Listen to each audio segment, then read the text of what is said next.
History remembers him as a god, but the truth is far more dangerous. At 20, he was a king. At 26, he was a pharaoh. At 30, he was the master of the known world. This is the story of one of mankind's greatest conquerors. So, without further ado, Chapter 1. The Thunderbolt and the Shadow.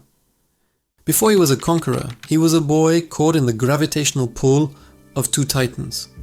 His father, Philip II, was a rugged visionary who had spent his life transforming Macedon from a backwater of barbarians into a military machine that broke the back of the Greek city-states. His mother, Olympias, was a devotee of the Orphic mysteries, a woman who slept with snakes and whispered that Alexander's true father was not a mortal king, but Zeus himself. This dual inheritance, Philip's iron discipline and Olympias' mystic fire, forged a child who didn't just want to lead, he wanted to transcend. In 336 BC, the world shifted. At a wedding feast in the ancient capital of Aegae, a royal bodyguard named Pausanias stepped from the shadows and drove a blade into Philip's heart. At just 20 years old, Alexander was suddenly surrounded by vultures. The Greek city-states, led by the fiery oratory of Demosthenes, rose in revolt, convinced that a mere boy held the scepter. Alexander acted with a speed that would become his trademark. He marched his army south, covering hundreds of miles in days. He razed the ancient city of Thebes to the ground, selling 30,000 people into slavery and sparing only the house of the poet Pindar. It was a message that echoed through the Mediterranean. Alexander was a patron of the arts, but he was a god of war. Chapter 2. The Spear Point of the West.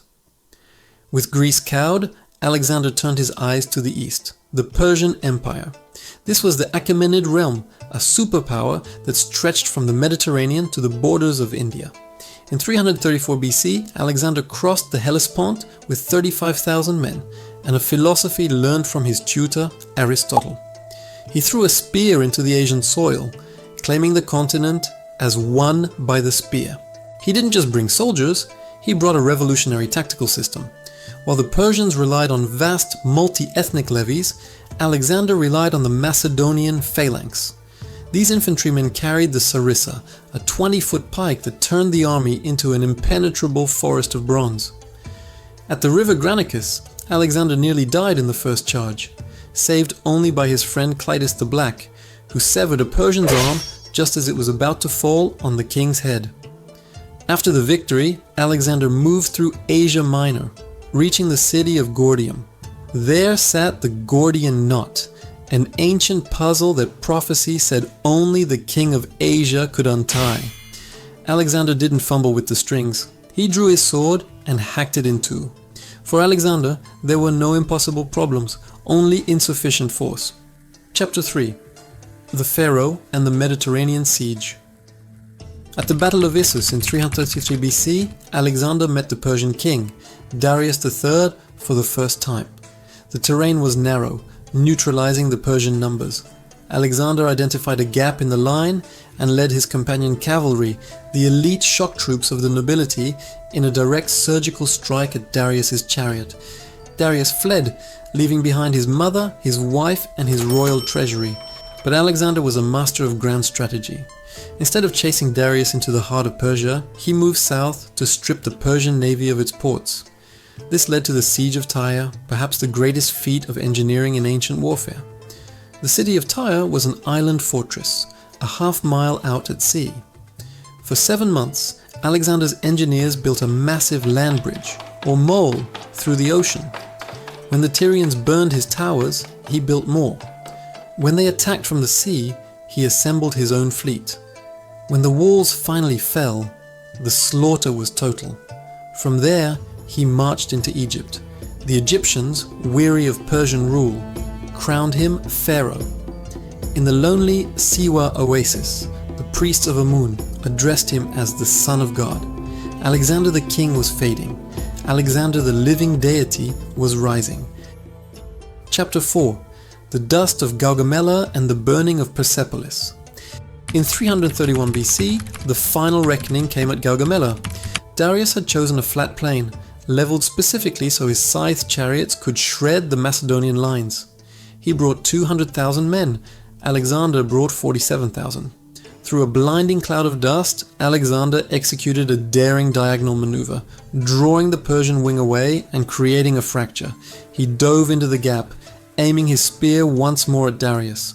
The King of Kings fled again, and the Persian Empire effectively collapsed.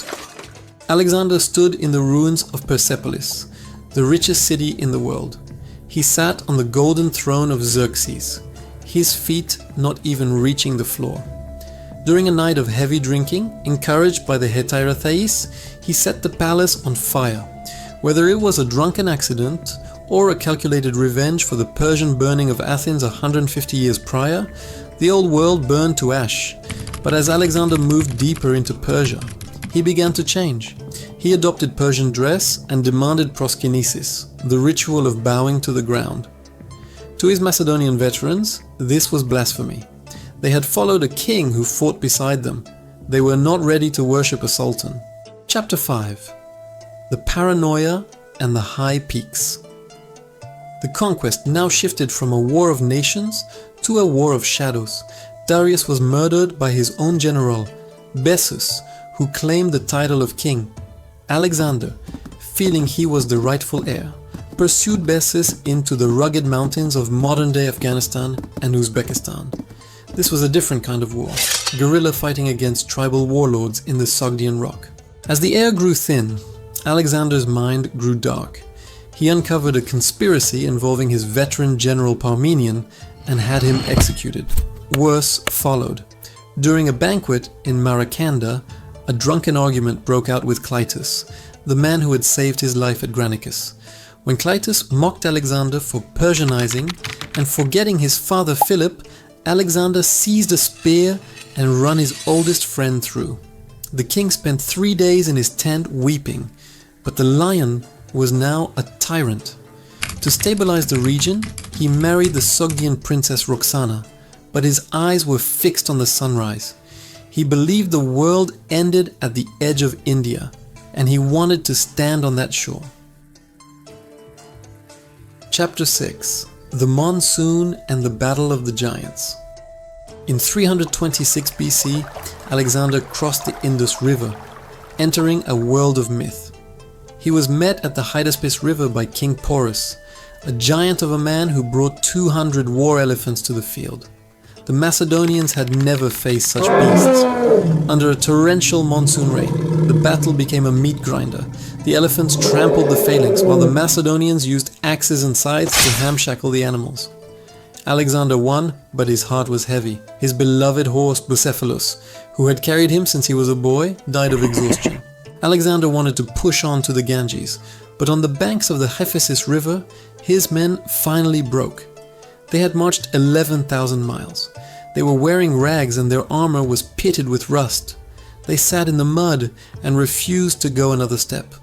Alexander sulked in his tent for 3 days, but for the first time in his life, he was defeated, not by an enemy, but by his own army's exhaustion. He began the long, brutal retreat. To punish them, or perhaps himself, he led the army through the Gedrosian desert, a wasteland of salt and sand that claimed more lives than any battle in history.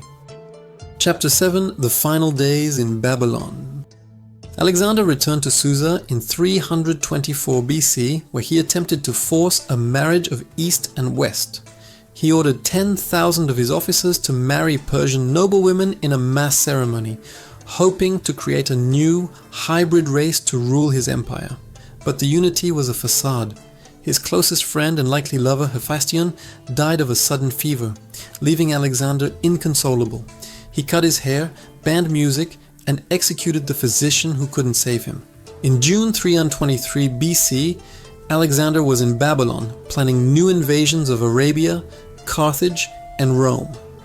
After a night of heavy drinking at a party for Nearchus, he was struck by a sudden fever. For 10 days, he withered. On his deathbed, his generals gathered around him, desperate to know who would lead. Alexander, unable to speak, supposedly whispered his final catastrophic words: "To the strongest, toi klatistoi. At the age of 32, the man who had conquered the known world breathed his last. Chapter 8. The Funeral Games and the Divided Legacy. The lion was dead and the vultures returned. Alexander left no clear heir. His son, Alexander IV, was not yet born. His generals, the Diadochi, the successors, immediately fell upon the empire like wolves. Ptolemy hijacked Alexander's gold-encrusted funeral carriage and diverted it to Egypt, where he used the king's body as a holy relic to legitimize his own dynasty. The wars of the successors would last for 40 years. Seleucus took the vast Asian heartland. Antigonus took Greece. Lysimachus took Thrace. The united world was gone, but the seeds Alexander sowed changed humanity forever. He had smashed the barriers between East and West. For the next 3 centuries, the Hellenistic age saw Greek become the lingua franca, from the Mediterranean to the Himalayas. It was this unified culture that would eventually allow the Roman Empire to expand and Christianity to spread. Final chapter, The Ghost of the King. Alexander did not live to rule a world, but he lived long enough to create a new one. He was a man of impossible contradictions, a philosopher who burned cities, a liberator who became a tyrant, a mortal who convinced the world he was a god. His life remains the ultimate what-if of history. Had he lived another 20 years, would he have crushed the rising Republic of Rome? Would the world be unified today? Rome itself would look back at Alexander with a mixture of awe and jealousy. Julius Caesar famously wept before a statue of Alexander, realizing that at the age Alexander had conquered the world, Caesar had done nothing. Alexander remains the standard against which all greatness and all failure is measured. The world was not enough for him, but for a brief, lightning-lit moment, he was enough for the world. This has been the story of the man who reached for the stars and left the earth in flames. Consider leaving a like and subscribing if you enjoy this type of content. Thank you for watching. Cheers.